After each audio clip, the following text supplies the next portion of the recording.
Welcome back to Sunny Live Show, and thank you so much guys for tuning in. I'm here to update you of what's going to happen on Skeem Saam from the 26th to 30th of May 2025 on Monday. Salamina's conflict with Alfred leads to dire consequences for her and her children. Braboyki pressures Kwaito to cook the company books to cover up their corruption on Tuesday. Tibos consider divorce but faces the dilemma of potentially losing half of his asset.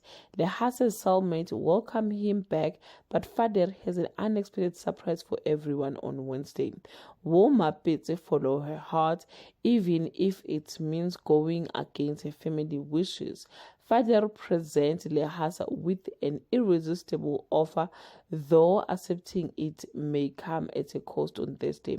Berry FM fires two popular employees. A dangerous game is in motion and Lehasa must choose to play or be played on Friday. A first fight breaks out at Caps's restaurant. Clement gains many followers on social media after kicking off his radio broadcasting career. Well guys, that's all I have for today. You can leave your comment below and share your opinion. Bye.